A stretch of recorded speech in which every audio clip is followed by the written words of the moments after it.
Hey everyone, this is Tony Gentilcore of TonyGentilcore.com, and today I want to talk a little bit more about breathing patterns, which is something I've been talking about quite a bit lately, as well as a lot of my other fitness colleagues out there like Bill Hartman and Jim Laird.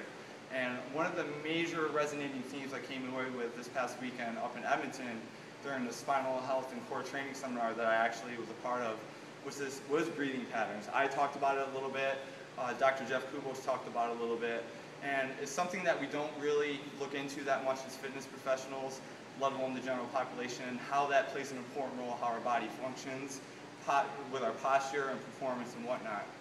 I'm going to have Rob come in here really quick. And one of the major mistakes I made back in the day is we always learned about getting air in our stomach, making ourselves fat, and pushing into the weight belt. One thing about weight belts is one major mistake is people tend to wear them too tight. I'd rather have them a little bit more loose, and then people have to breathe into it to get that core stability, which gives them a little bit of that kinesthetic feedback. One major thing that I made a mistake of is only pushing out. And if you see when Rob does it, he's going to take a big breath of air. He's going to push into the belt, but he's also going to go into anterior pelvic tilt. So he's only focusing on the front side, the anterior portion of the core.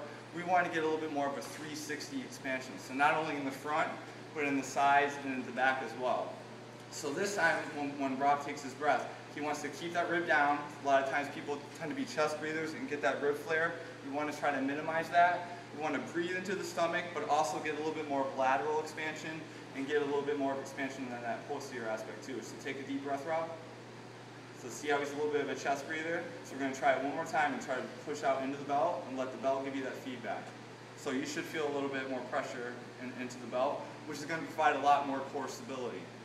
Now, it's kind of weird to walk around with the belt all the time to give you that feedback. So for people who don't want to do that or don't have access to a belt, we're going to take it off.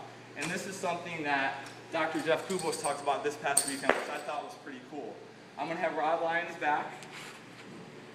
We're going to lay supine on the floor, and he's going to put the balls right into the band of his shorts or sweatpants, whatever he's wearing.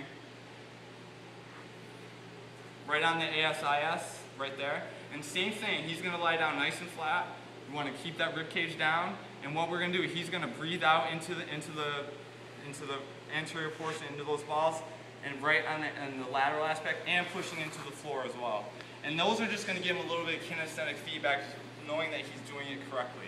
Same thing as the belt, but if we don't want to wear a belt, if we don't have access to a belt, these come in handy, and it is an easy way to get the same effect. Give it a try.